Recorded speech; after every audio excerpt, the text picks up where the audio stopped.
Madam, good afternoon. Good afternoon. Because I am working with Afago. Okay, if I'm not where by my locator. Atani Junction, Azubu Road. Atani Junction, Azubu Road. So I will go for millions on the floor doing so now. So in working what the choir maka, careful na pass through, careful fast every do. I'm an if I got to hire Noya Abia as September. Yeah, I the Lanya Agago. So I got short. Otosibia, Obula Enobo. If any I call Mugo, we have to shop. The shop was a million. I don't have a Guzia. Obekus itself, and was if I will. Any I shall Mugo, and was if they I go. Mila Bushalo, in the icon. So, ever I not it at the uncompleted building. Una Madeloshal, ever come on more, not long.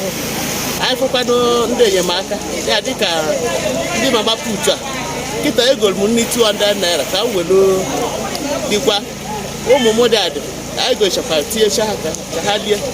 So, I didn't let Pukita. I don't know if you were done.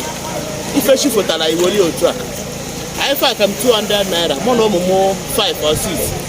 A way I want, we are going to snap on the snap. So, Madam, I don't battle Australia market. It will help me in him. After Nazo, I did my disaster. Man, since come with Fanoma Bell, or go government to Biagolu, or go the government to Bialibia, Aka, no to some holes on cause. I go to Honorable Zawa, Osilini. I have to shine Habutaka line. Yana Eke, Ota is not completed building now. Every year you are I believe I had more than 100. Oh, I want to know me. I belong as now, I belong as in the food. I look at the way was. That was the no, if I look at Uno, I provide the loan one. To go this place, but then also, what we have how Talonia that I go do. What you find around a melon? In I will pay she teacher a melon. For the dinner, she will laugh at woman. I want to be that building. I'm on allow. I want that I never. The one who know how okay, in the Bayon, I'm going to say, Lemon Atane Junction.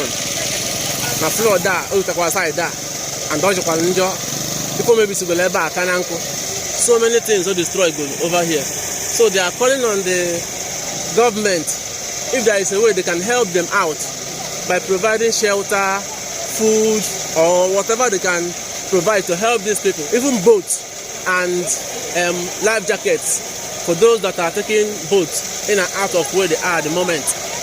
Until this situation subsides, they need our help. They need the help of people out there. So we are calling on people, individuals, government, in any way you guys can reach out.